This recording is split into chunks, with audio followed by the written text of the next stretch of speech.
শুনুন, একজন ব্যক্তি, তার পেশা কি শুনবেন? ডাক্তার, ইঞ্জিনিয়ার, কোনো কিছুই নয়। তার পেশা হলো চুরি করা।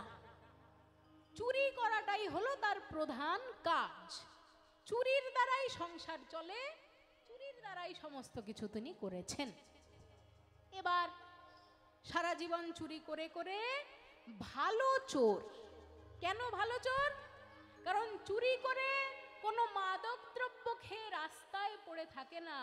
চুরি করে যতটুকু টাকা হয় নিজের সংসারের যাতে উন্নতি হয় তার কাজে লাগায়। একটু আস্তে, বাচ্চা কোথায় আছে?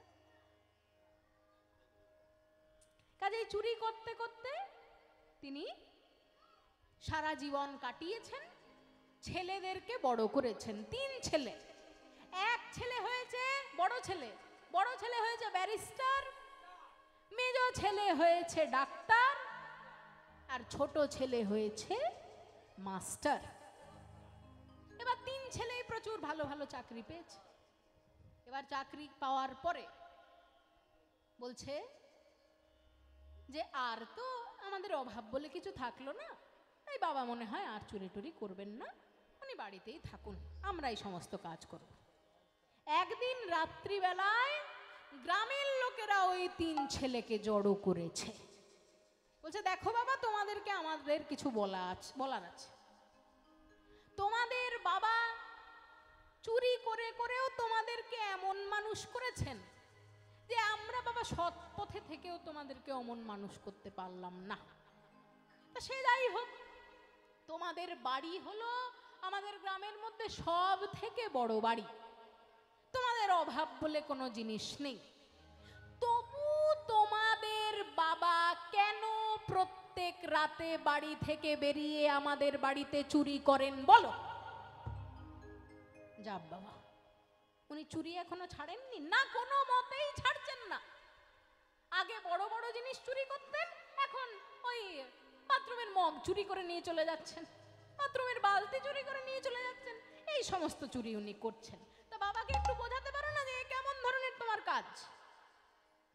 তখন ছেলেরা বলছেন, না, এই নিয়ে আমাদের শোনা থাকলো, আমরা বাবার সাথে কথা বলছি, আপনারা আর চিন্তা করবেন না। এবার 3 ছেলে গেছে বাবার কাছে, বলছে, বাবা দেখুন, আপনি সারা জীবন চুরি করেছেন, সেই নিয়ে আমরা কিছু বলতে পারবো না, আপনাকে বলার কোনো অধিকারই আমাদের নেই, কারণ আপনার চুরির জন্যই আজ পর্যন্ত আমরা নিঃশ্বাস নিতে পারছি। আপনার চুরি করার দ্বারাই আমরা এত বড় হতে পেরেছি। কিন্তু এখন তো আর আমাদের কোনো অভাব নেই বাবা, তাই বলছিলাম আপনি বাইরে বেরিয়ে আর যেন চুরি না করেন। সাবধান, আমি হলাম তোমাদের বাবা, আমি কি করব না করব তার শিক্ষা আমি তোমাদের থেকে নেব। সারা জীবন ওই চুরির টাকাতে তোমাদেরকে বড় করলাম, আর আজকে বলছো চুরি ছেড়ে দিতে? যাও, নিজেদের ঘরে চলে যাও। ছেলেরা ভাবলো, যা বাবা, বোঝাতে গেলাম এক, আর বাবা আমাদেরকেই বুঝিয়ে ঘরে পাঠিয়ে দিলেন। কিন্তু আমরা যে গ্রামবাসীকে কথা দিয়েছি যে চুরি আর হবে না, তাই তারা কি করলো? ঘরের প্রত্যেকটা দরজায় এবং প্রত্যেকটা জানলায় তালা দিয়ে তারপর ঘুমাতে গেল। দরজা জানলায় তালা, সুতরাং বাবার বেরোনোর আর কোনো জায়গা বাকি থাকলো না। এবার তো তারা আরামে ঘুমিয়ে রয়েছে। সকালে যখন উঠেছে, বড় ছেলে ব্যারিস্টার, যে কোটটা পরে আদালতে যাবে, খুঁজতে খুঁজতে খুঁজতে দেখে সেই কোট মেজ ছেলের ঘরে। মেজ ছেলে ডাক্তার, স্টেথোস্কোপ নিয়ে যখন যাবে হসপিটালে, খুঁজতে খুঁজতে খুঁজতে দেখে সেই স্টেথোস্কোপ ছোট ছেলের ঘরে। ছোট ছেলে স্কুল মাস্টার, একটা পেন্সিল ব্যাগ নিয়ে যাবে, খুঁজতে খুঁজতে খুঁজতে দেখে সেই সমস্ত কিছু পেল বড় দাদার ঘরে। এবার তো 3 ছেলে গিয়ে বাবাকে পাকড়াও করেছে, বাবা এটা কি করছেন আপনি? বাইরে চুরি করতে পাচ্ছেন না বলে ঘরের ভিতরেই তিনি সদল বদল, এটা কি মানা যায়? তখন বাবা বলছে, শোন, তোরা তো অনেক কিছু বললি, এবার আমার কথা শোন। রাত্রির যখন 12টা বাজে, মাথা থেকে পা পর্যন্ত আমার একেবারে শোয়ার জন্য প্রস্তুত, ঘুমিয়ে পড়বে। কিন্তু মাথা থেকে পা পর্যন্ত শান্ত থাকলেও আমার দুটো হাত কেন জানি না চুলকাতে থাকে। আর এই চুলকানি ততক্ষণ মেটে না যতক্ষণ না পর্যন্ত আমি কিছু একটা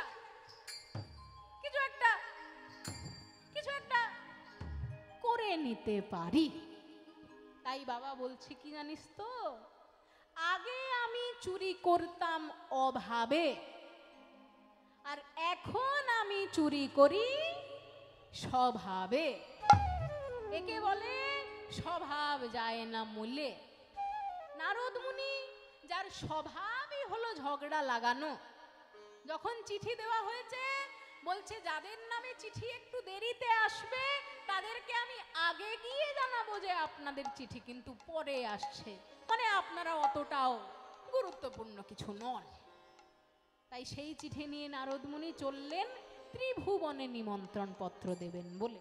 নিমন্ত্রণ পত্র লইয়া নারদ চলিল, নিমন্ত্রণ পত্র পাইয়া নারদ চলিল, নিমন্ত্রণ পত্র লইয়া নারদ চলিল, কোন পত্র লইয়া নারদ চলিল, নিমন্ত্রণ পত্র পাইয়া নারদ চলিল, নিমন্ত্রণ পত্র লইয়া নারদ চলিল। আর কৈলাস ধামে আসি উপনীত হলো, আরে কৈলাস ধামে আসি উপনীত হলো, কৈলাস ধামে আসি উপনীত হলো, নিমন্ত্রণ পত্র পাইয়া নারদ চলিল, কৈলাস ধামে আসি উপনীত হলো, কৈলাস ধামে আসি উপনীত হলো, কৈলাস ধামে আসি উপনীত হলো, কৈলাস ধামে আসি উপনীত হলো, কৈলাস ধামে আসি, কৈলাস ধামে আসি উপনীত হলো।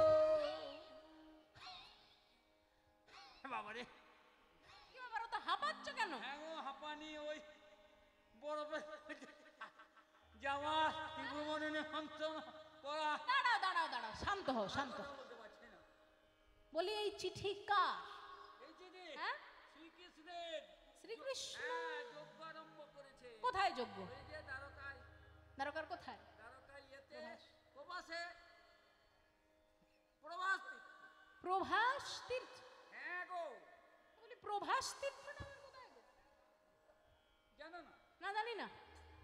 এই যে গুজরাটে কোথায় আছে বাবা বলে। তখন নারদ মুনি বলছেন, আরে বাবা, আপনার জন্যই তো প্রভাস তীর্থের নাম প্রভাস তীর্থ হলো। বলো কি? আমি তো জানি না বাবা, প্রভাস তীর্থ আবার কোথায় কোথায় কোথায়? আরে প্রভাস তীর্থ হলো আপনার সোম তীর্থ। সোম তীর্থ কোথায়? ভারতবর্ষের পশ্চিম দিকে যে আরব সাগর, তার গায়ে যে গুজরাটের অংশটি, সেখানের সমুদ্র তটে যে সোমনাথ মন্দির, সেই সোমনাথ মন্দিরের একদম কাছেই সোমতীর্থ। সেই সোমতীর্থের নাম প্রভাস তীর্থ হয়েছিল কেমন ভাবে শুনে রাখুন। আকাশের যে চন্দ্রদেব, সেই চন্দ্রদেবের একবার হয়েছিল স্বভাব খারাপ। স্বভাব খারাপ কি? তার কুদৃষ্টি গিয়ে পড়ে দেবগুরু বৃহস্পতির স্ত্রী তারা দেবীর প্রতি। এবার সেই কথা যখন বৃহস্পতি জানতে পারেন, তিনি অভিশাপ দেন চন্দ্রদেবকে, ওরে দুরাচার, গুরু পত্নীর প্রতি তোর যখন এমন কুদৃষ্টি, তখন আমি তোকে অভিশাপ দিলাম, আগামী 16 দিনের মধ্যে তুই ক্ষয় হতে হতে হতে নিশ্চিহ্ন হয়ে যাবি। আর গুরুদেব অভিশাপ দিলে কিন্তু সেই অভিশাপ লাগবেই। তাই সেই অভিশাপে 15 দিন চলে গেল, এক খণ্ড মাত্র চন্দ্রদেব বাকি আছেন। তাই চন্দ্রদেবের স্ত্রীগণ, চন্দ্রদেবের 27 জন স্ত্রী। সেই 27 জন স্ত্রী মনে মনে ভাবলেন, চল চন্দ্রদেবকে নিয়ে জামাই বাবুর কাছে যাই। মায়েরা, চন্দ্রদেবের স্ত্রীদের জামাই বাবু কে? কে? শিব ঠাকুর। কেন শিব ঠাকুর? কারণ দক্ষ রাজার এক মেয়েমাকে বিবাহ করেন শিব ঠাকুর, এবং দক্ষ রাজার বাকি 27 জন মেয়েকে বিবাহ করেন চন্দ্রদেব। তাহলে দক্ষ রাজার 27 জন মেয়ে শিব ঠাকুরের কে? কে? শালিকা। সেই শালিকা। তাহলে চন্দ্রদেবের সঙ্গে শিব ঠাকুরের কেমন সম্পর্ক? ভাইরা ভাই। তাই শিব ঠাকুরের ভাইরা ভাইকে নিয়ে শিব ঠাকুরের শালিকারা চললেন নিজের জামাই বাবুর কাছে। ওম নমঃ শিবায়, ওম নমঃ শিবায়, হরি ওম নমঃ শিবায়, হরি ওম নমঃ শিবায়, হরি ওম নমঃ শিবায়, হরি ওম নমঃ শিবায়। রঘুমেশমনীশমশেষ গুণম গুণহীনমহেশগণাভरणं रणनिर्जितदुर्गयदैत्यपुरं प्रणमामि शिवं शिवकल्पतरुं। ॐ नमः शिवाय, ॐ नमः शिवाय, हरि ओम नमः शिवाय, ॐ नमः शिवाय। गिरिराजसुतान्वितवामतनुं तनुनिन्दितराजितकोटिविधुं विधिविष्णुशिरोचिषपादयुगं प्रणमामि शिवं शिवकल्पतरुं। ॐ नमः शिवाय, ॐ नमः शिवाय, हरि ओम नमः शिवाय, हरि ओम नमः शिवाय। আরে বাবা, জগতের ঝুট ঝামেলা থেকে বিরতি নেব বলে বরফের মধ্যে বাড়ি বানিয়েছি। শিব ঠাকুরের বাড়ি কোথায়? কৈলাস ধামে। বরফের মধ্যে বাড়ি বানিয়েছি, তার মধ্যেও কিছু মহিলারা এসে ওম নমঃ শিবায় বলতে শুরু করেছে। কে তোমরা? আমাদেরকে চিনতে পাচ্ছেন না? না, তো চিনতে পারছি না। কে তোমরা? একটু ভালোভাবে দেখুন। কই দেখি।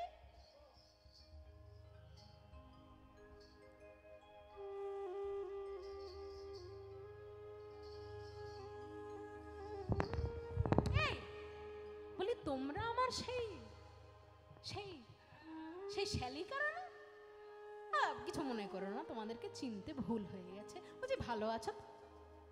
শালিকারা বলছেন, আরে বাবা, ভালো থাকলে কি কেউ আপনার কাছে আসে? ভালো থাকলে অন্য দেবতার কাছে যাব।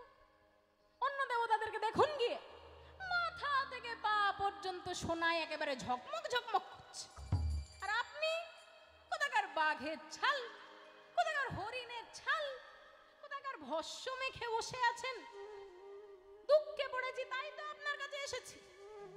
বেশ, বলো কি বলতে এসেছো?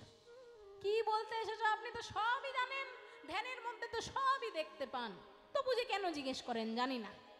ওই যে আপনার ভাইরা ভাই, ওনার নজর পড়েছিল গুরুপত্নীর প্রতি, এখন অভিশাপ দিয়ে দিয়েছেন 16 দিনের মধ্যে ক্ষয় হয়ে যাবে। একদিন বাকি আছে, কি করব তাড়াতাড়ি বলুন। শিব ঠাকুর বললেন, কিচ্ছু করতে হবে না, শুধু চন্দ্রদেবকে আমার জটার ভিতরে রেখে দাও। আমার জটা হলো অভিশাপ প্রুফ জটা।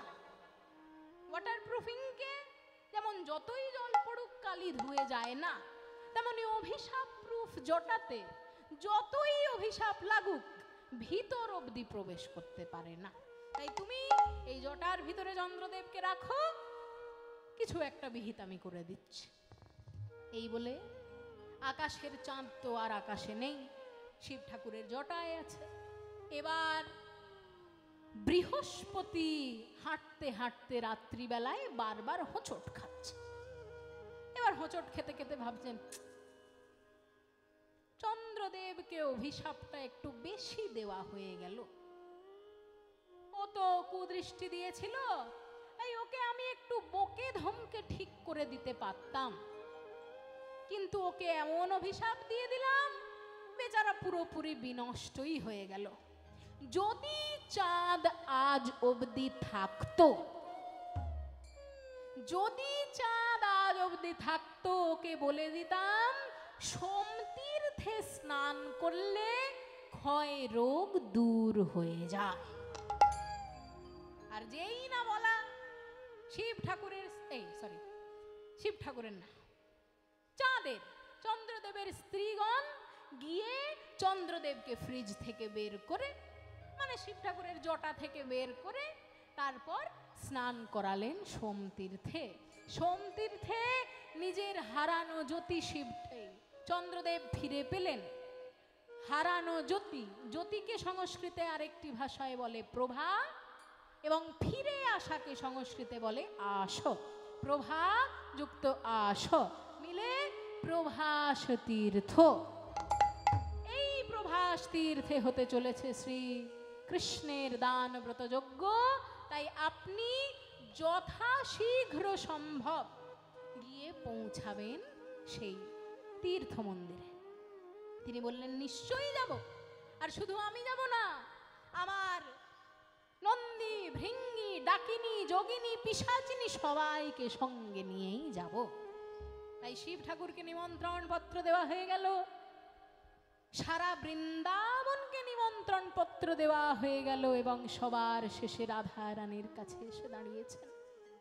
রাধা রানী চিঠির দিকে তাকিয়ে বলছেন, ওরে সখীরে, আমার গোবিন্দ আমার জন্য কত সুন্দর চিঠি লিখেছেন, দেখ লিখেছেন, ওগো রাধে প্রেমময়ী, তুমি শুধু আমার প্রেমময়ী নও, তুমি আমার শক্তি স্বরূপিণী। তাই তোমার এই প্রভাস তীর্থে আসা বড়ই দরকার। যথাশীঘ্র তুমি এই প্রভাস তীর্থে আমার দান ব্রত যজ্ঞকে সম্পূর্ণ করার জন্য এগিয়ে এসো। ওই কোথায় রে আমার সখীরা, বলি তাড়াতাড়ি এসে আমায় সাজিয়ে দে, আমার গোবিন্দের কাছে যেতে হবে তো। তাই রাধারানী আমার সাজ সজ্জা শুরু করলেন। সঙ্গিনী রঙ্গিনী রূপ তরঙ্গিনী, সঙ্গিনী রঙ্গিনী রূপ তরঙ্গিনী, আসিয়া মন্দির মাঝ, আসিয়া মন্দির মাঝ, মদন মোহন মোহিতে, মদন মোহন মোহিতে যত রাইকো করিল সাজো, রাইকে করিল সাজো। রাধারানী, এত সাজুগুজু করে তোমার কোথায় যাওয়া হচ্ছে? কুটিলা এসে দাঁড়িয়েছে। এত সাজগোজ করে কোথায় যাচ্ছ? রাধারানী বলছেন, আমি যাচ্ছি কৃষ্ণচন্দ্র মহারাজের দানব্রত যজ্ঞ দেখতে। কুটিলা বলছে কৃষ্ণচন্দ্র কৃষ্ণচন্দ্র, কৃষ্ণচন্দ্র, কৃষ্ণচন্দ্র, ওই কেলে ছোড়া, ওই কেলে ছোড়ার যজ্ঞ দেখার জন্য তোমার এত সাজগোজ? দাঁড়াও, আজকের একটা বিহিত করতেই হবে। আয়ান, আরে কি হলো? তাড়াতাড়ি এদিকে আয়। কি হলো বলবি তো? ওই দেখ, কি হয়েছে? তোর স্ত্রীর দিকে কোনো মন না দিয়ে দিয়ে দিয়ে দিয়ে তোর স্ত্রী আজকে সাজগোজ করে যাচ্ছেন ওই কেলে ছোড়ার যজ্ঞ দেখতে। কি? কেলে ছোড়ার যজ্ঞ দেখতে? আজ ওর একটা হেস্ত নেস্ত করতে হবে। তখন আয়ান বলছে, দাঁড়া, আজকে আমি রাধারানীকে প্রথমে মুখের কথায় বোঝাবো। যদি মুখের কথায় বোঝে ঠিক আছে, যদি না বোঝে তাহলে এই যে মা কালীর পূজা আমি সারা জীবন করেছি, এই মা কালীর খড়গ আমি হাতে তুলে নিলাম, এই খড়গ দিয়ে আমি রাধারানীকে দ্বিধা বিভক্ত করে ফেলবো। যেই না এই কথা একবার বলেছেন, রাধারানী ভাবছেন আমাকে আজকে কি তাহলে সত্যিই যেতে দেবে না? কিন্তু এতদিন পর আমার গোবিন্দের যে চিঠি এসেছে, আমি গোবিন্দের কাছে না গিয়ে কেমন ভাবে থাকি? হে মা যোগ মায়া, তুমি আমায় শক্তি দাও। আয়ান গিয়ে বলছে রাধারানীকে, রাধে তুমি যজ্ঞ দেখতে যাবে না। যেই না একবার বলেছেন, রাধারানীর মধ্যে মা যোগ মায়ার কালিকা রূপ প্রকাশ পেল। যে রাধারানী কোমলা প্রকৃতির, সেই রাধারানী আজকে প্রখরা প্রকৃতির রূপ ধারণ করলেন। তারা সারা অঙ্গ গৌরবর্ণ থেকে কৃষ্ণবর্ণ হয়ে উঠল। তার দুটি চোখ রক্তবর্ণ ধারণ করলো এবং তার জিহ্বা বাইরের দিকে বেরিয়ে এলো এবং আয়ানকে বললে, কি বললে?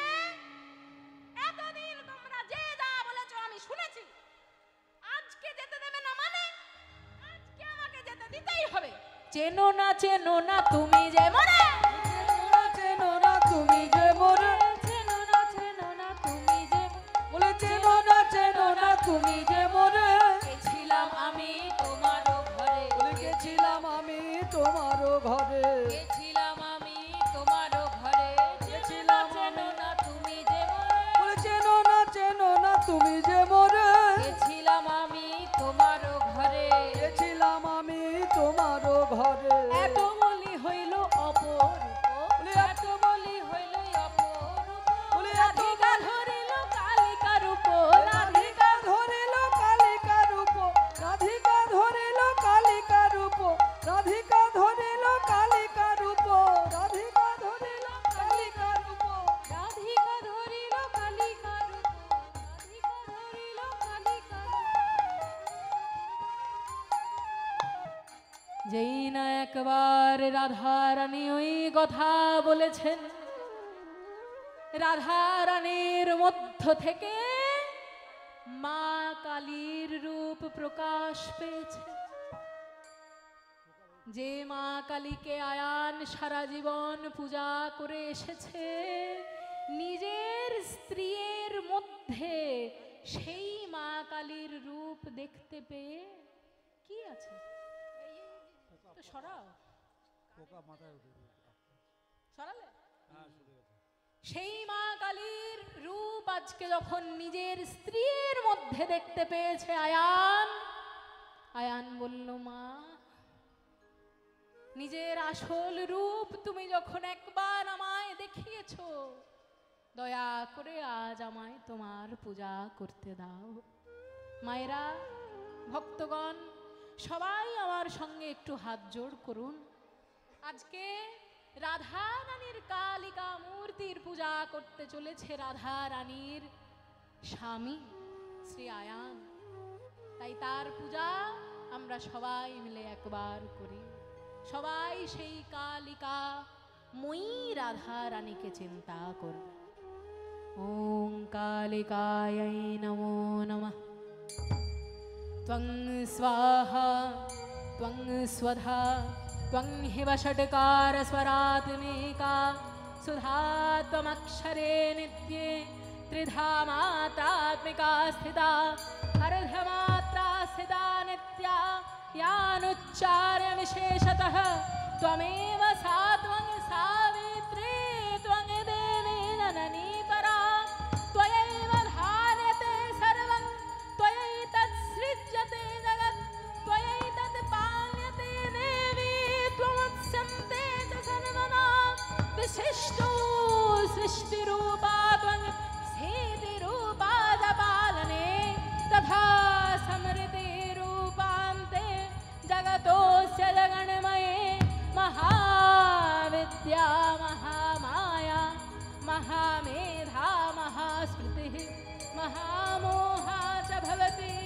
महादेवी महासुरी प्रकृतिस्त्वं च सर्वस्वं गुणत्रय विभावनि कालरात्रिर्महारात्रिर्मोहरात्रि सदारुणा त्वं श्री त्वमीश्वरी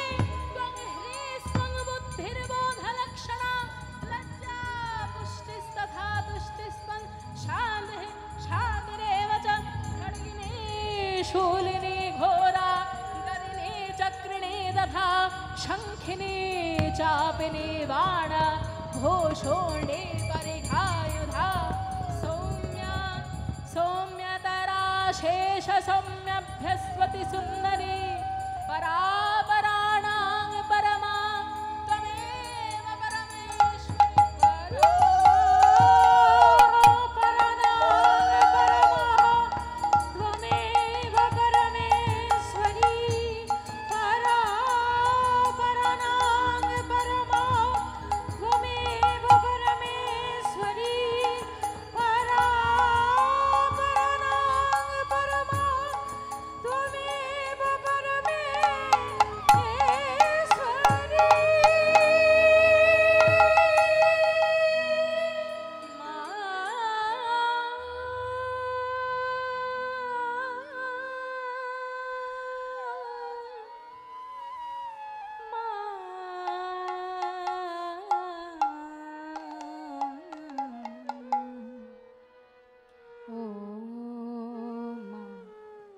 জননী মা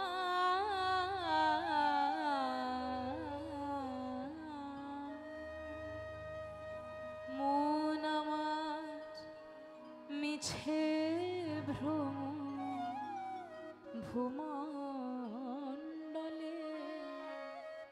ভেবে দেখ মন কেউ কারো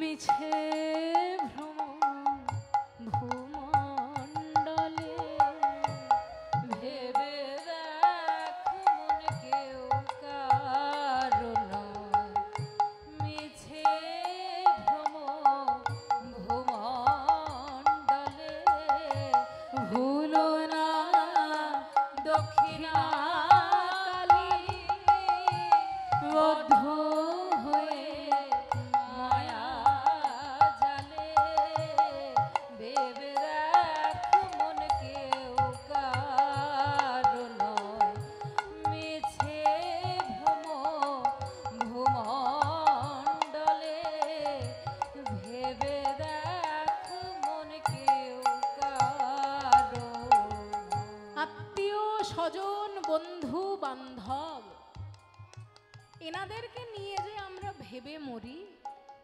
কিন্তু আমরা কি একবারও ভেবে দেখি আমরা যেদিন এই জগৎ ছেড়ে চলে যাব এই আত্মীয় স্বজনের বন্ধু বান্ধবের মধ্যে কেউ আমাদের সঙ্গে যাবে না। শুধু তাই নয়, প্রেয়সী, প্রেয়সী মানে প্রিয়তমা, যে প্রিয়তমাকে আপনি এত ভালোবাসেন সেই প্রিয়তমা যেদিন আপনার স্ত্রী হয়ে আপনার বাড়িতে আসবে, আপনি যেদিন মারা যাবেন, আপনার সেই স্ত্রী, সেই প্রিয়তমাই আপনার বাড়ির চারিদিকে গোময়ের ছড়া দেবে, যাতে আপনার আত্মা আপনার বাড়িতে না আসতে পারে। যে স্ত্রীকে আপনি এত ভালোবাসেন সেই প্রিয়তমা আপনার মৃত্যুর পর আপনি নিজে যাতে আপনার বাড়িতে ঢুকতে না পারেন তার জন্য সমস্ত ব্যবস্থা করে রাখেন, আর তাকে নিয়ে আপনি এত চিন্তা করেন। যার জন্য মর ভেবে সে কি তোমার সঙ্গে যাবে, যার জন্য মর ভেবে সে কি তোমার সঙ্গে যাবে। ওগো সেই প্রেয়সী দেবে ছড়া অমঙ্গল হবে বলে, ওগো সেই প্রেয়সী দেবে ছড়া অমঙ্গল হবে বলে ভেবে দেখ মন কেউ কারো নয় মিছে ভ্রম ভূমণ্ডলে ভুলো না দক্ষিণা হয়ে মায়া জালে ভেবে দেখ মন কেউ কার। শুধু তাই নয়, কিছু ব্যক্তির এই জগতে বড় অহংকার। আমি হলাম এই পাড়ার দাদা, আমি হলাম এই রাজ্যের কর্তা। কিন্তু এই কর্তারা এই কথা ভুলে যান যে দুদিন পর যখন আপনার ভাগ্যের চাকা একবার ঘুরবে, তখন হয় আপনাকে নিজের চেয়ার ছাড়তে হবে, নয় আপনাকে নিজের জীবন ছেড়ে চলে যেতে হবে।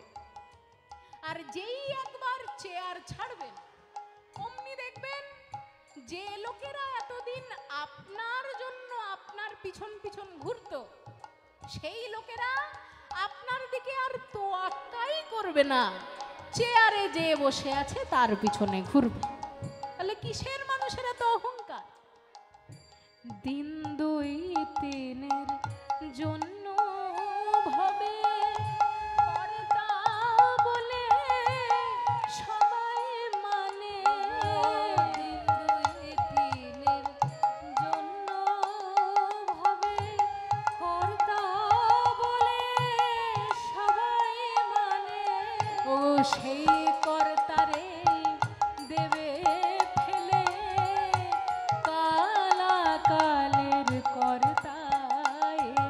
ওগো সেই কর্তারে দেবে ফেলে কালা কালের কর্তা এলে। ভেবে দেখ মন কেউ কারো মিছে ভ্রম ভূমণ্ডলে। ভুলো না দক্ষিণাকালে বদ্ধ হয়ে মায়া জালে। ভেবে দেখ মন কেউ কারো। শরণাগত দীনার্ত परित्राणपरायणे सर्वस्यार्ति हरे देवी नारायणे नमोस्तुते। सृष्टिस्थिति विनाशानां शक्तिभूते सनातनी गुणाश्रये गुणमये नारायणे नमोस्तुते। सर्वमङ्गलामङ्गल्ये शिव सर्वार्थसाधिके शरण्ये त्र्यम्बके गौरी नारायणे नमोस्तुते। शरण्ये त्र्यम्बके गौरी नारायणे नमोस्तुते।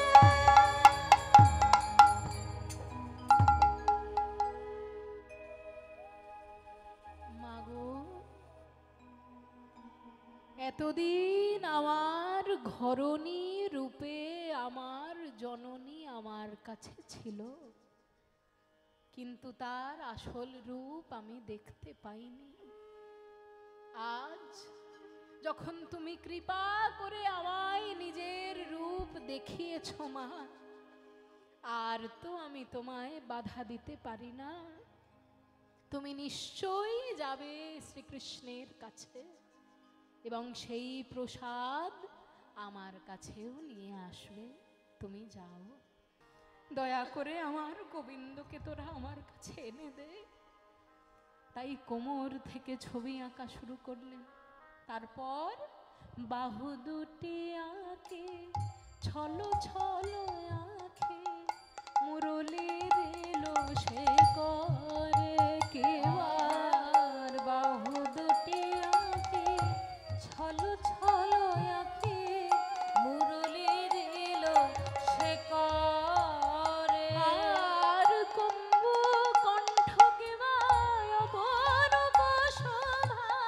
কম্বু কণ্ঠ কেবায় অপরূপ শোভা। কত না যতন করে, কত না যতন করি, কত না যতন করি। রাধারানী আমার গোবিন্দের দুটি বাহু এঁকে তার মধ্যে বাঁশি ধরালেন। তারপর কম্বু কণ্ঠ। মায়েরা, কম্বু মানে কি? কম্বু মানে হলো শঙ্খ। শঙ্খর গায়ে কেমন ভাঁজ ভাঁজ দাগ থাকে দেখেছেন তো? ওই যে পুরো আছে করা। এই যে শঙ্খ দেখুন, শঙ্খর কাটা কাটা দাগ আছে, তাই না? কাজে এইরকম কাটা কাটা দাগ, গোল গোল দাগ দেখবেন কারোর কারোর গলাতে থাকে, থাকে না? তাই সেই রকম ভাঁজ ভাঁজ দাগ গোবিন্দের গলাতেও ছিল। তাই গোবিন্দের গলাকেও শঙ্খের গলার সঙ্গে তুলনা করা হয়। তাই কম্বু কণ্ঠ, কম্বু মানে শঙ্খ, কণ্ঠ মানে গলা, গলা আঁকা হলো। তারপর রাধারানী আমার নিজের প্রিয়তমের মুখ ওখানে আঁকছেন এবং সেই মুখ এঁকে তার সঙ্গে কথা বলছেন। এবার বদন আঁকিয়া মুখে মুখ দিয়া তার সনে কহে কথা, বদন আঁকিয়া মুখে মুখ দিয়া তার সনে কহে কথা। আহা বদন আঁকিয়া মুখে মুখ দিয়া তার সনে কহে কথা, বদন আঁকিয়া মুখে মুখ দিয়া তার সনে কহে কথা। প্রাণনাথ, ও প্রাণনাথ, এই দাসের কথা কি মনে পড়ে না? এই দাসের কথা কি মনে পড়ে না? দাসের কথা কি মনে পড়ে না? এই দাসের কথা কি মনে পড়ে না? তুমি দ্বারকায় রাজা হয়েছো বলে দাসের কথা কি মনে পড়ে না?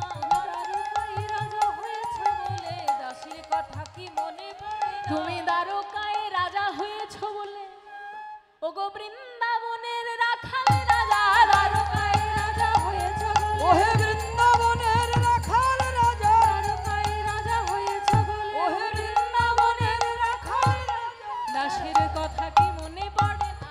বদন আঁকিয়া মুখে মুখ দিয়া তার সনে কহে কথা। দাস যদুনাথ কহে ওহে রসময় আসিয়া দেখো হে থাক, যদুনাথে কহে ওহে রসময় আসিয়া দেখো হে থাক। তুমি আসিয়া দেখো হে থাক। রাধারানী আমার মনের দুঃখের কথা সখীদের কাছে বলছেন।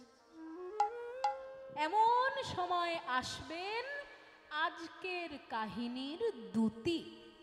মায়েরা, দূতি কাকে বলে? দূতি কাকে বলে বলুন?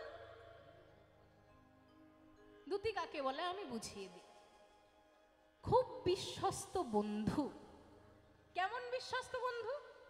মানে যারা সাহিত্যে নায়কের কথা নায়িকাকে, নায়িকার কথা নায়ককে এসে জানান এবং দুজন ছাড়া আর কাউকে সেই কথা জানতে দেন না, এমন বিশ্বস্ত বন্ধুকে বলা হয় দূতি।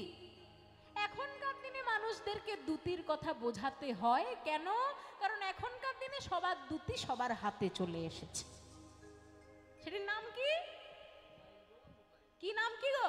মোবাইল। Mobile mobile phone. এইদিকে কোনো চিন্তা এলো টুক টুক টুক টুক চলে গেল, ওইদিকে কোনো চিন্তা এলো টুক টুক টুক টুক চলে এলো। কাজেই এখনকার দিনে বার্তা বহন করা যতটা সহজ, রাধা কৃষ্ণের যুগে তো অত সহজ ছিল না। খুব বিশ্বস্ত বন্ধুরা কথা আদান প্রদান করতেন, সেই বন্ধুদেরকে বলা হতো দূতি। তা আজকে দূতি কে হবে? আজকে রাধারানী এবং শ্রীকৃষ্ণের মিলন ঘটাবেন যিনি, তিনি সারা পৃথিবীতে ঝগড়া লাগানোর জন্য সুখ্যাতি অর্জন করে বসে আছেন। মায়েরা, সংসারে যারা ঝগড়া লাগাতে ভালোবাসে তাদেরকে আমরা একটা পৌরাণিক চরিত্রের সঙ্গে তুলনা করি। সেই চরিত্রটি কে বলতে পারবেন? কে? না, জটিলা কুটিলা ঝগড়া করতো কিন্তু ঝগড়া লাগাতো কে? নারদ। যারা যারা নারদ বলেছেন তাদের এরকম প্রচুর নারদের এক্সপিরিয়েন্স হয়ে আছে, বোঝা যাচ্ছে। কারণ জগতে চলতে গেলে তো দেখুন কিছু করার নেই, এমন মানুষ প্রচুর আসবে। কাজেই ঝগড়া লাগাতে ভালোবাসে এমন মানুষদেরকে আমরা নারদ বলি। আবার এগুলো শোনা কথা, জানি না কতটা ঠিক কতটা ভুল। ধরুন সামনের বাড়িতে ঝগড়া লেগেছে, সেই বাড়ির দিকে তাকিয়ে মানে যেখানে ঝগড়া চলছে, সেই ঝগড়ালু বাড়ির দিকে তাকিয়ে যদি নখে নখ বাজিয়ে 3 বার নারদ নারদ নারদ কেউ বলে দেয়, সেই ঝগড়া নাকি একেবারে মানে 10 গুণ বেড়ে গিয়ে বাড়ি ছাড়াছাড়ির প্রস্তুতি শুরু হয়ে যায়। এ বাবা, এগুলো কিন্তু আমি শেখালাম না আপনাদের, ছি ছি ছি, বলা ভুল হয়ে গেল। কেউ কিন্তু এগুলো শিখে আমার পাশের বাড়িতে, কিছু মনে করবেন না, কিছু মানুষ থাকে এরকম, ভালো জিনিস শিখবেন না, মন্দ জিনিসটি ঠিক শিখে নেবে। কাজেই এগুলো কিন্তু আমার বলার কথা, কেউ যেন আবার জীবনে প্রয়োগ করে দেখতে যাবেন না। কাজেই যে নারদ মুনির নামেই ঝগড়া বেড়ে যায়, সেই নারদ মুনি তাহলে কত ঝগড়া লাগাতে পারে একবার ভাবুন। কিন্তু তবু তাকে দেবর্ষি নারদ বলা হয় কেন? নিশ্চয়ই তার এমন কিছু গুরুত্ব মাহাত্ম্য রয়েছে যার জন্য তিনি একাধারে দেবতা এবং আবার ঋষিও, তাই দেবর্ষি নারদ। আজকে সেই দেবর্ষি নারদ রাধা এবং কৃষ্ণের মধ্যে মিলন কেমন ভাবে ঘটাবেন শুনি। নারদ মনে মনে মনে ভাবলেন, ধুত ধুত, এই পৃথিবী জবে থেকে তৈরি হয়েছে শুধু যুদ্ধের পর যুদ্ধই দেখে চলেছে, একটু শুদ্ধ প্রেম শুদ্ধ ভক্তি আমি কি দেখতে পাবো না? তাই পুরাণের পাতা উল্টে উল্টে দেখেন কি শুদ্ধ ভক্তি এবং শুদ্ধ প্রেম দুটোই পেয়ে যাওয়া যাবে যদি কেউ একবার বৃন্দাবন ধামে চলে যায়। তাই তিনি বললেন, আমি বৃন্দাবন ধামে যাব। একলে নারদ মুনি চিনতে মনে মনে, একলে নারদ মুনি চিনতে মনে মনে, একলে নারদ মুনি চিনতে মনে মনে। বলি, কোথা রহে শুদ্ধ ভক্তি পাইব কেমনে, আহা, কোথা রহে শুদ্ধ ভক্তি পাইব কেমনে। তাই তত্ত্বদর্শী নারদ ঋষি। মায়েরা বলছি, নারদ মুনির বাহন কি বলুন দেখি?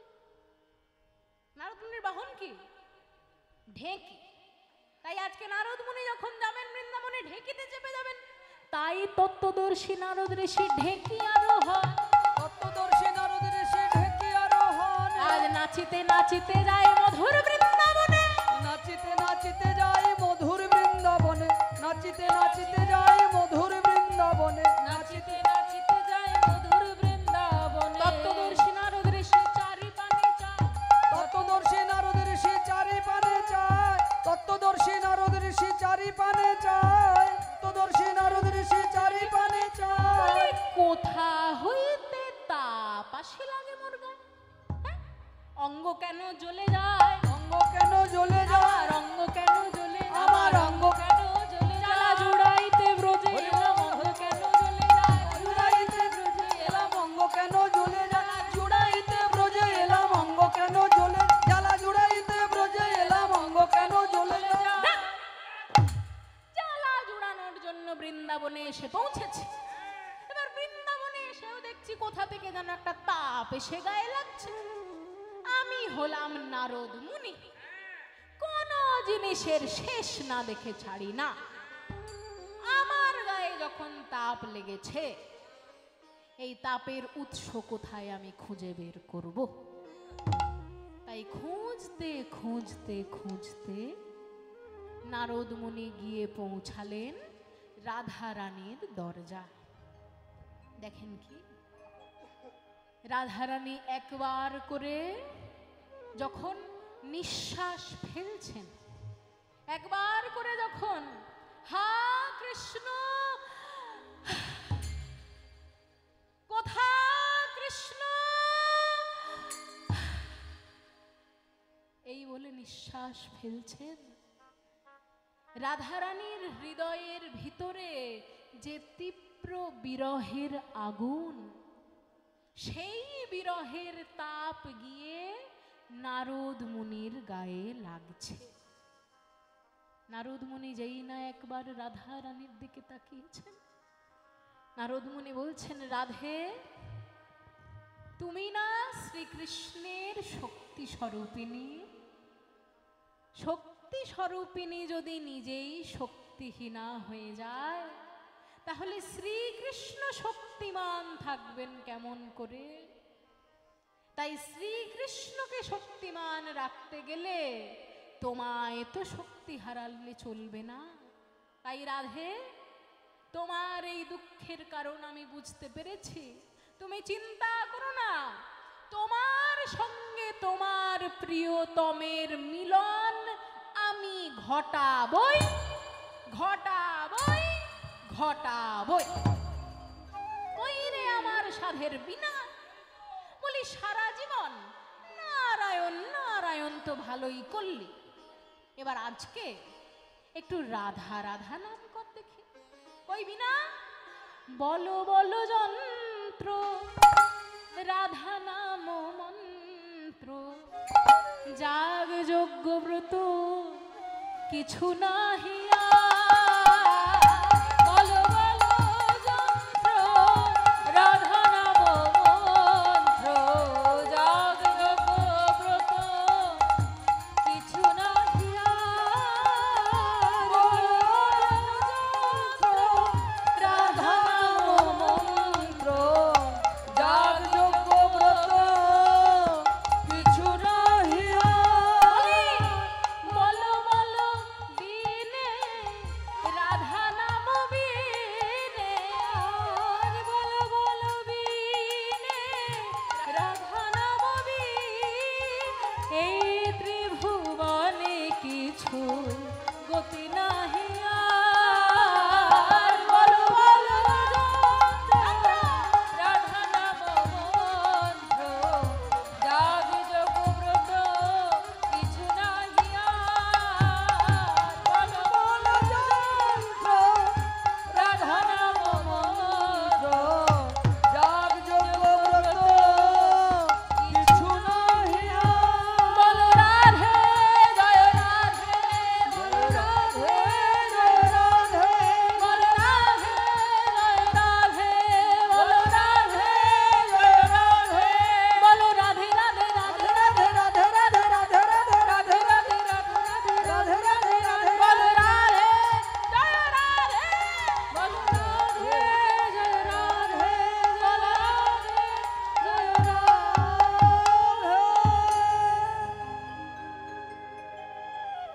গোবিন্দ মনে মনে ভাবছে নাকি ঐশ্বর্যময় এই দ্বারকাপুরীতে রাধা রানীর নাম তো কেউ করে না, তাহলে আজ তাহলে আজ রাধা রানীর নাম কে করলো? মায়েরা একটা গান শোনা, একটা গান শোনা। রাধা রানী গোবিন্দের জন্য কত কান্নাকাটি করেন এগুলো তো আমরা শুনি, তাই না? রাধারানীর যে বিরহ সেই নিয়ে তো আমরা কথা শুনি, কিন্তু রাধারানীকে দেখতে না পেয়ে গোবিন্দের যে হৃদয়ের ভিতর কতটা বিরহ সেই নিয়ে আমরা একটা গান শুনব। রাধারানী গোবিন্দকে নিয়ে কাঁদছেন সেই গান আমরা শুনলাম। এবার গোবিন্দ যে রাধারানীর জন্য কতটা পাগল পারা অবস্থায় থাকেন সেই গান আমরা এবার শুনব। মন দিয়ে শুনুন। বলছেন, বলো বলো ওই রাধা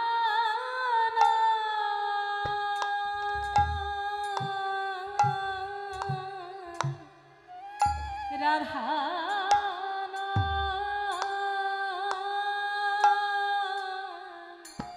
ওই না কে শোনালে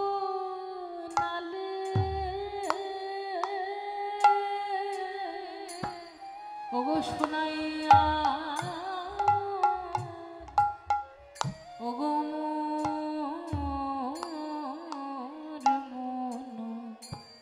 মোর মন প্রাণ জোড়াইলে।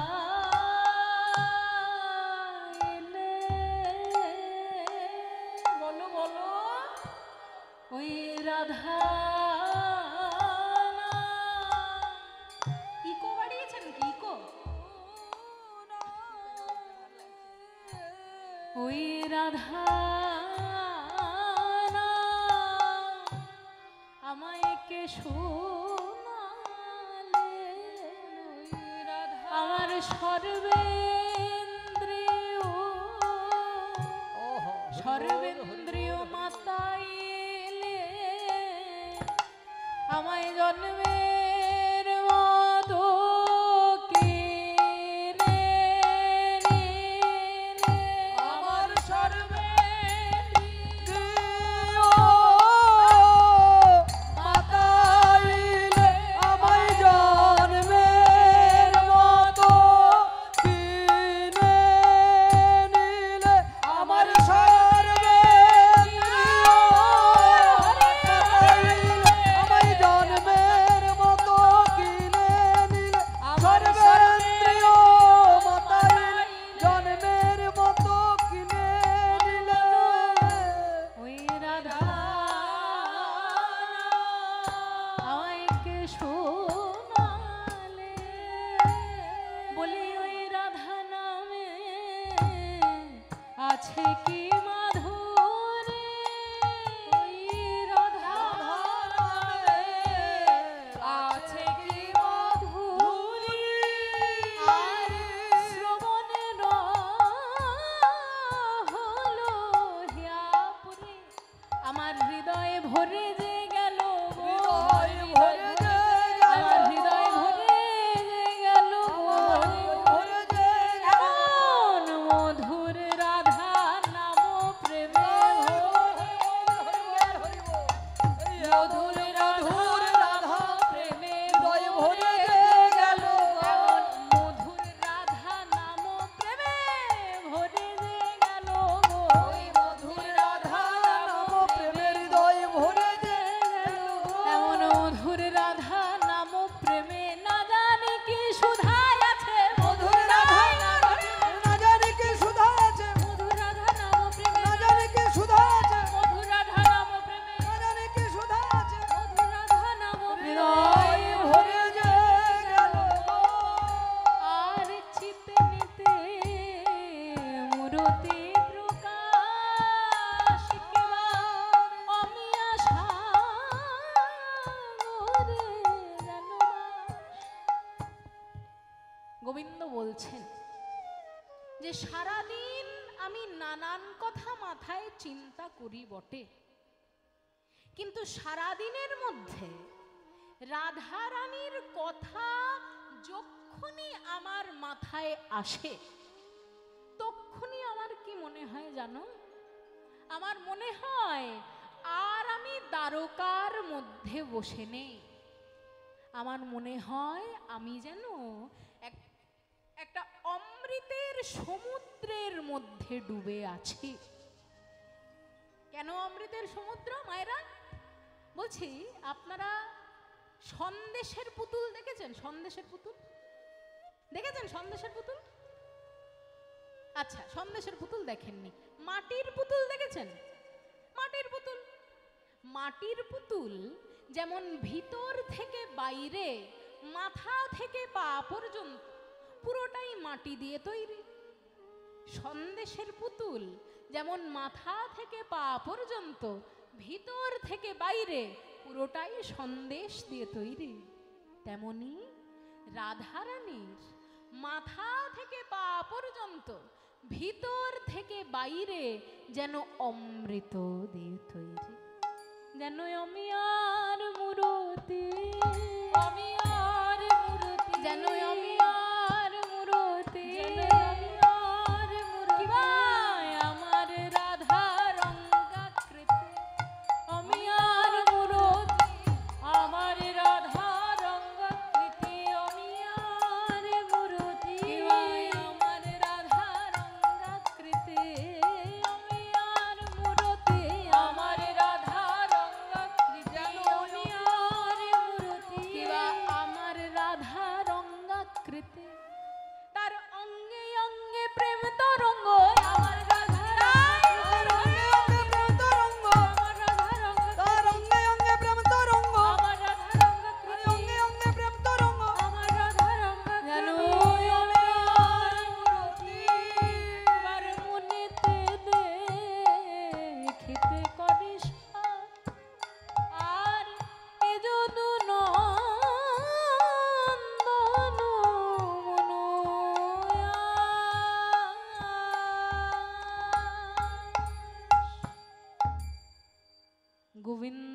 সমস্ত কথা চিন্তা করলেন বটে, কিন্তু মুখে এই সমস্ত কথা বললেন না।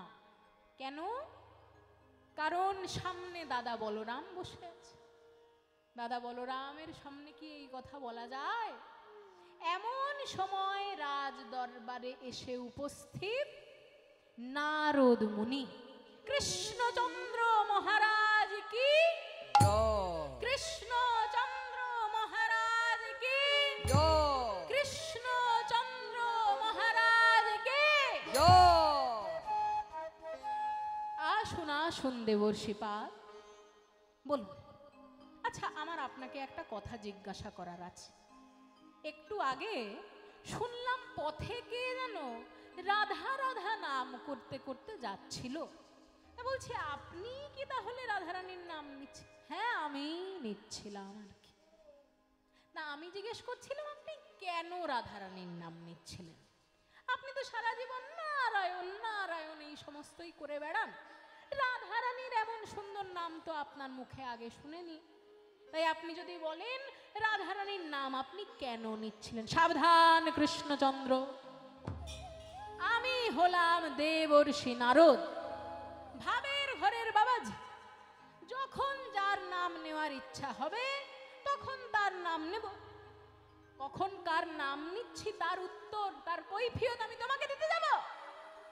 বেশ, তাহলে বলুন আপনার এখানে আসার কারণ কি? হ্যাঁ, কারণ যদি জিজ্ঞাসা করো আমি বলতে পারি। এই যে এত বড় কুরুক্ষেত্রের যুদ্ধ তুমি বাঁধালে, এই কুরুক্ষেত্রের যুদ্ধ বাঁধানোর জন্য প্রায়শ্চিত্ত সূচক কোন যজ্ঞ কি তুমি করেছ? যজ্ঞ যজ্ঞ তো যুধিষ্ঠির করেছে রাজ। আরে যুধিষ্ঠির ভাত খেলে তোমার পেট ভরবে? তাহলে যুধিষ্ঠির যজ্ঞ করলে তুমি পুণ্য কেন পাবে? তোমায় পুণ্য পেতে হলে তোমায় যজ্ঞ করতে হবে। বেশ দেবর্ষিপাদ, তাহলে আপনি বলুন আমি কি যজ্ঞ করতে পারি? হ্যাঁ, যদি জিজ্ঞাসা করো কি যজ্ঞ করবে, আমি তোমায় একটা সাজেশন দিতে পারি। কি যজ্ঞ? শোনো। ত্রেতায় রাম রাজা ছিল, অশ্বমেধ যজ্ঞ কইল। ত্রেতায় রাম রাজা ছিল, অশ্বমেধ যজ্ঞ তাই কইল। দান ব্রত যজ্ঞ হবে এবে, দান ব্রত যজ্ঞ হবে এবে। শুনো বলে হে রাজন, ত্রিভুবন নিমন্ত্রণ হে। আর শুনো বলি হে রাজন, ত্রিভুবন নিমন্ত্রণ। শুনো বলি হে রাজন, ত্রিভুবন নিমন্ত্রণ। সবারে করিতে হইবে, সবারে করিতে হইবে। ত্রিভুবন নিমন্ত্রণ। যজ্ঞের প্রথম শর্ত, স্বর্গের দেবতা, মর্তের মানুষ, পাতালের দৈত্য, দানব, নাগকুল সবাইকে নিমন্ত্রণ পত্র পাঠাতে হবে।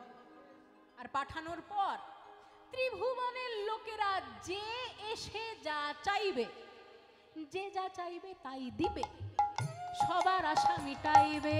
যে যা চাইবে তাই দিবে, সবার আশা মিটাইবে। দান সবাইকে করিবে হাসি মুখে, দান সবাইকে করবে হাসি মুখে।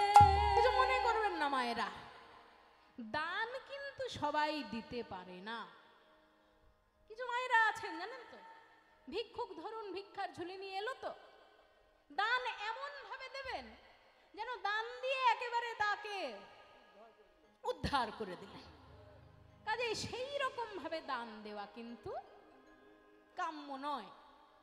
কারণ সেই দান দিতে গিয়ে যদি ভিক্ষুকের মনে একবার কষ্ট লেগে যায় যে আমায় দান মন দিয়ে দিল না, তাহলে সেই কষ্টের কর্মফল কিন্তু আপনাকে ভোগ করতে হবে।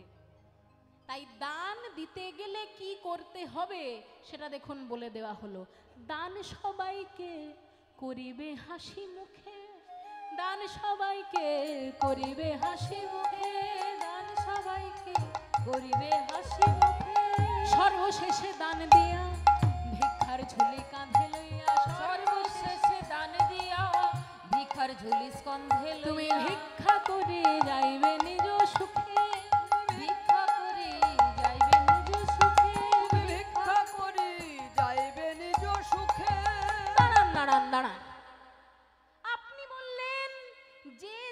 চাইবে তাকে তাই দিয়ে দিলাম।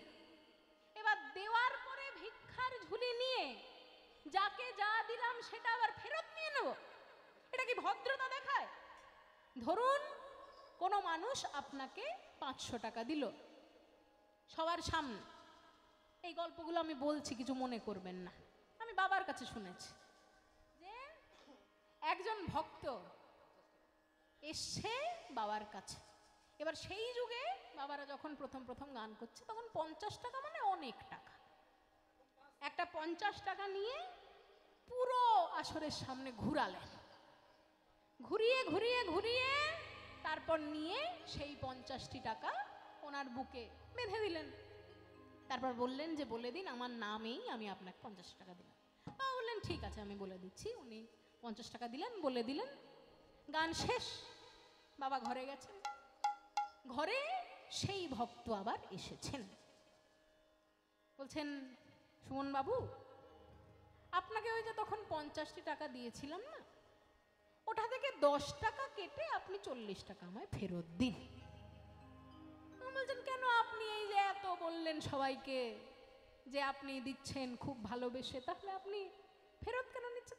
আরে ওটা তো লোকরা যাতে বোঝে যে আমার একটু টাকা কড়ি হয়েছে, তাই জন্য 50 টাকা দিলাম, আপনি 10 টাকা কেটে নিন আর আমাকে 40 টাকা দয়া করে দিয়ে দিন। কাজে এইরকম ধরনের কিছু আমাকে করতে হবে নাকি? এটা লোক দেখানো তাহলে হয়ে যাবে না যদি আমি তার কাছ থেকে কিছু ফেরত নিই? তখন নারদ মুনি বলছেন আরে বাবা, কি ফেরত নিতে বলেছি সেটা কি তুমি শুনলে? ধরো কেউ তোমার কাছে 1 কোটি টাকা চাইলো, তুমি তাকে 1 কোটি টাকা দিয়ে দিলে। দেওয়ার পরে ভিক্ষার ঝুলি নিয়ে গিয়ে সেই 1 কোটি টাকার মধ্যে থেকে 1 টাকা তুমি ভিক্ষা হিসেবে নেবে। কেন জানো? তাতে তোমার দানের অহংকার দূরে যাবে। তাতে দানের অহংকার দূরে যাবে, দানের অহংকার দূরে যাবে। দান শেষে ভিক্ষা করবে, দানের অহংকার দূরে, দান শেষে ভিক্ষা করবে, দানের অহংকার দূরে তাই যাবে। ভিক্ষা করে যাইবে নিজ সুখে, ভিক্ষা করে যাইবে নিজ সুখে। তাই রাধা রানী চললেন শ্রীকৃষ্ণের প্রভাস তীর্থের দিকে। ওদিকে আবার হয়েছে এক ঘটনা। কি ঘটনা? মা যশোদা গিয়ে প্রভাস তীর্থের দরজায় বলেছেন যে আমায় ভিতরে যেতে দাও, কারণ তোমাদের রাজা কৃষ্ণচন্দ্র হলো আমার ছেলে। কথায় কোনো ভুল নেই। কিন্তু দ্বারকার লোকেরা সেইটি মানল না। কেন? কারণ দ্বারকার লোকেরা তো জানে শ্রীকৃষ্ণের মা হলেন মাতা দেবকী, তাই দেবকীকেই রাজমাতা হিসেবে বসানো হয়েছে। এবার হঠাৎ করে যদি কেউ এসে বলে আমি তোমাদের রাজার মা, কেউ বিশ্বাস করবে? করবে না। তাই তাকে দাঁড় করিয়ে রেখে মাতা দেবকী এবং শ্রীকৃষ্ণকে ডেকে আনা হলো। শ্রীকৃষ্ণ এবং মাতা দেবকী এসে দাঁড়িয়েছেন। মাতা দেবকী বলছেন যশোদা, ওই কথা তুমি ফিরিয়ে নাও। কোন কথা দিদি? কোন কথা? কেন একটু আগে তুমি দ্বার রক্ষীকে বলেছ যে তুমি হলে শ্রীকৃষ্ণের মা। এই কথাটা তো সত্যি নয় যশোদা, তাই এই কথা তুমি ফিরিয়ে নাও। সত্যি নয়? এ কেমন কথা বলছো দিদি? ওকে যে আমি ছোটবেলা থেকে পালন করে বড় করলাম, আমার স্তনদুগ্ধ পান করিয়ে যে আমার গোপালকে আমি বড় করেছি, ও আমার ছেলে নয়, ও তো আমারও ছেলে। দেবকী বলছে যশোদা, দুদিন কোনো সন্তানকে পালন করে দিলেই তার মা হওয়া যায় না। মা হতে গেলে সন্তানকে গর্ভে ধারণ করতে হয়। তা কি তুমি করেছো? করনি। সেই কাজ যখন তুমি করনি, তাই তাই সবার কাছে এই কথা বলা বন্ধ করো যে তুমি শ্রীকৃষ্ণের মা। যশোদা বলছেন, দিদি এ আপনি কেমন কথা বলছেন? আমি ওর মা নই। ছোটবেলায় আমার গোপাল সকালবেলা খেলতে চলে যেত, যতক্ষণ না বাড়ি ফিরে এসে আমার কোলে বসে কিছু খেত, আমার যে মুখে কোনো খাবার উঠতো না দিদি। ছোটবেলায় গোপাল খেলতে গিয়ে যদি কোথাও ওর হাতে পায়ে চোট লেগে যেত, আমার কাছে এসে যেত। গোপাল কাঁদতো না, কিন্তু গোপালের ওখানে ব্যথা লেগেছে সেই ভেবে আমার চোখে জল চলে আসতো দিদি। আর তুমি বলছো গোপাল আমার ছেলে নয়? ও তো আমারও ছেলে দিদি। ছোটবেলা থেকে যে আমি ওকে আমার ছেলে রূপে বড় করেছি, এ কথা বলো না যে ও আমার ছেলে নয়। দেবকী বলছে, যশোদা সত্য কথা সত্য হলেও অনেক সময় তেতো লাগে। আর এটাই সত্য যে শ্রীকৃষ্ণ হলো আমার ছেলে, তোমার ছেলে নয়।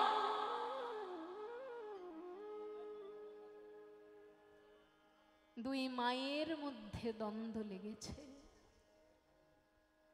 তাই এই দ্বন্দ্ব দূর করার জন্য এই জগতের মা মা যোগ মায়া নেমে এলেন। মা যোগ মায়া নেমে এসে বললেন, তোমরা 100টা কাপড় পর পর টাঙিয়ে দাও। 100টা কাপড় পর পর টাঙিয়ে দাও। 100টা কাপড়ের এই পারে দাঁড়াবেন শ্রীকৃষ্ণ এবং ওই পারে দাঁড়াবেন দুজন মা। দুই মায়ের মধ্যে যার স্তন দুগ্ধ গিয়ে শ্রীকৃষ্ণের বদনে পড়বে, সেই হবে শ্রীকৃষ্ণের আসল মা। মায়েরা, খুব ভয়ঙ্কর প্রশ্ন। যে জন্ম দেয় সে আসল মা, নাকি যে পালন করে সে আসল মা? স্বয়ং মা যোগ মায়া এসে বললেন, দুজনে দাঁড়াও, যার স্নেহ ধারা গিয়ে শ্রীকৃষ্ণ বদনে পড়বে সে হবে আসল মা। মাতা দেবকী গিয়ে যেই দাঁড়িয়েছেন, অহংকারের সঙ্গে কাপড়ের সামনে দাঁড়িয়ে ভাবলেন, আমি তো শ্রীকৃষ্ণকে জন্ম দিয়েছি, আমার স্নেহ ধারা নিশ্চয়ই তার বদনে যাবে। যেই গিয়ে দাঁড়িয়েছেন মাতা দেবকী, তার স্নেহ ধারা দুটি কাপড়ও ভেদ করতে পারল না। কিন্তু যেই মা যশোদা গিয়ে দাঁড়িয়েছেন, কাপড়ের ওই পার থেকে শ্রীকৃষ্ণের একটু কণ্ঠ শুনতে পেয়েছেন। আর শ্রীকৃষ্ণের কণ্ঠস্বর শুনতে পেয়ে হা গোপাল বলে যেই একবার কেঁদে উঠেছেন, মা গোপালের মায়ের স্নেহ ধারা তার ছেলে গোপালের বদনে 100টি কাপড় ভেদ করে চলে গিয়ে পড়ল। কিন্তু কেন এমন হলো? দুজনেই তো মা, একজন জন্মদাত্রী, একজন পালন কর্ত্রী। কিন্তু মাতা দেবকীর দুগ্ধ তো গোবিন্দের কাছে গেল না। কেন হলো এমন জিনিস তা জানতে হলে আমাদেরকে এনাদের পূর্ব জন্মের কথা জানতে হবে। মাতা দেবকী ছিলেন পূর্বজন্মে মাতা কৈকেয়ী। যেদিন রামচন্দ্র বনবাসে যাবেন, বনবাসে যাওয়ার দিন মাতা কৈকেয়ী ভাবলেন দেখে আসি রামচন্দ্র কতক্ষণে বেরোবে। মাতা কৌশল্যা সেই সময় ভেবেছিলেন আমার ছেলে রামচন্দ্র 14 বছরের জন্য বনবাসে চলে যাবে, কখন কি খেতে পাবে বনের মধ্যে জানি না, তাই আমার কাছে আমার ছেলে যতক্ষণ আছে আমি ওকে পেট ভরে কিছু খাইয়ে দিই। তাই গোয়াল ঘর থেকে একটা সোনার বাটিতে করে গরুর দুধ এনে রামচন্দ্রকে খেতে দিলেন। যেই রামচন্দ্র দুগ্ধ পান করতে যাবেন, কইকেই এসে এক ধাক্কায় দুধের বাটি ফেলে দিলেন। বললেন রামচন্দ্র, তুমি জানো না আজকে থেকেই তোমার এই রাজপ্রাসাদে থাকার অধিকার তুমি হারিয়েছো। আজ থেকে তোমার বনবাস শুরু। তুমি কোন অধিকারে এই রাজপ্রাসাদে বসে এই রাজপ্রাসাদের গোয়াল ঘরের গরুর দুধ খাচ্ছ? এক্ষুনি তুমি এখান থেকে বেরিয়ে যাও। রামচন্দ্র তাই করলেন।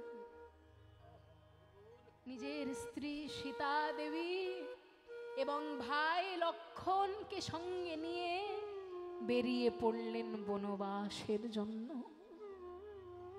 14 বছর পর যখন ফিরে এসেছেন, নিজের মা কৌশল্যা দেবীর কাছে গেলেন না, সবার আগে গেলেন মা কইকেয়ীর কাছে। মা কইকেয়ীর ঘরে গিয়ে কইকেয়ীর দুটি চরণ নিজের বুকের মধ্যে জড়িয়ে ধরেছে, আর জড়িয়ে ধরে বলছেন, মা গো, তুমি আমায় আশীর্বাদ করো মা, কারণ তুমি হলে আমার শিক্ষাগুরু। শিক্ষাগুরু কেন জানো? আমি যদি এই রাজপ্রাসাদেই সারা জীবন থাকতাম, যদি তুমি আমাকে বনবাসে না পাঠাতে মা, তাহলে আমি ভাবতাম এই রাজপ্রাসাদেই বুঝি সমস্ত সুখ শান্তি লুকিয়ে আছে। আমি জানতে পারতাম না যে বনের মধ্যেও মানুষ সুখ শান্তিতে বাস করতে পারে। আমি যদি সারা জীবন রাজপ্রাসাদে থাকতাম, আমার বন্ধুরা সবাই রাজকীয় হতো, কিন্তু চণ্ডালের সঙ্গে, বানরের সঙ্গে, রাক্ষসের সঙ্গেও যে বন্ধুত্ব করা যায় এ কথা তো আমি জানতে পারতাম না মা, যদি তুমি আমায় ওই বনবাসে না পাঠাতে। তাই তোমার জন্য এত শিক্ষা যখন আমার হলো মা, তুমি আমার শিক্ষা গুরু, দয়া করে তুমি আমায় আশীর্বাদ করো। মাতা কইকেয়ী বললেন, বাবা, সারা জীবনে আমি অনেক পাপ করেছি, কিন্তু যদি সারা জীবনে আমি একটাও পুণ্য করে থাকি, সেই পুণ্য বলে আমি ভগবানের কাছে চাইলাম, ওগো বিধাতা, আগামী জন্মে দশরথ নন্দন রামচন্দ্রকে আমি যেন আমার গর্ভের সন্তান রূপে পাই। তাই সেই মাতা কইকেয়ী মাতা দেবকী রূপে নেমে এলেন এবং গর্ভে ধারণ করলেন শ্রীকৃষ্ণকে। কিন্তু ওই যে দুধের বাটি তিনি একবার ফেলে দিয়েছেন, শ্রীকৃষ্ণ গর্ভে জন্মগ্রহণ করা সত্ত্বেও একদিনও শ্রীকৃষ্ণ মাতা দেবকীর দুগ্ধ গ্রহণ করেননি। একদিনের জন্য মাতা দেবকীর দুগ্ধ গ্রহণ করেননি শ্রীকৃষ্ণ। কিন্তু মাতা যশোদার কি এমন ভাগ্য যে সারা জীবন গোবিন্দ তার দুগ্ধ গ্রহণ করলেন। কারণ মা যশোদা পূর্ব জন্মে ছিলেন মাতা ধরা দেবী। ধরা দেবী ছিলেন অত্যন্ত অতিথি পরায়ণা। একদিন নিজের খাওয়ার মতো বাড়িতে কিছু নেই, তাই তিনি উপোস করে আছেন। তার স্বামীর খাওয়ার মতো বাড়িতে কিছু নেই, তাই স্বামীও উপোস করে কাজে চলে গেছেন। এমন সময় এক অতিথি বাড়িতে এসে হাজির। অতিথির সৎকার করতে হবে, তাই তিনি সোজা চলে গেলেন মুদির দোকানে।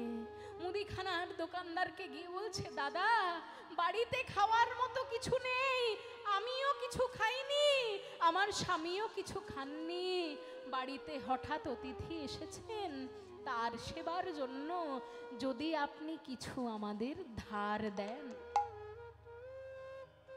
দোকানদার বলছেন, তুমি কি আমার সঙ্গে মজা করতে এসেছো?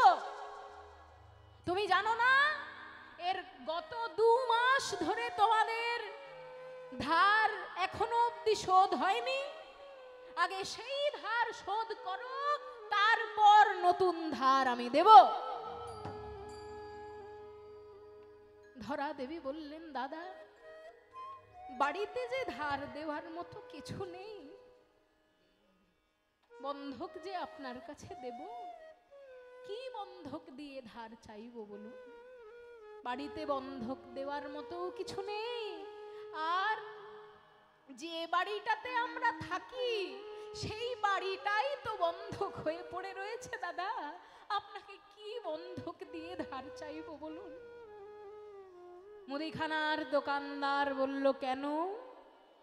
বাড়িতে যদি ধার দেওয়ার মতো কিছু না থাকে, তাহলে তোমার স্তন বন্ধক দিয়ে তুমি যাবে, বন্ধক না দিলে আমি ধার দেব না।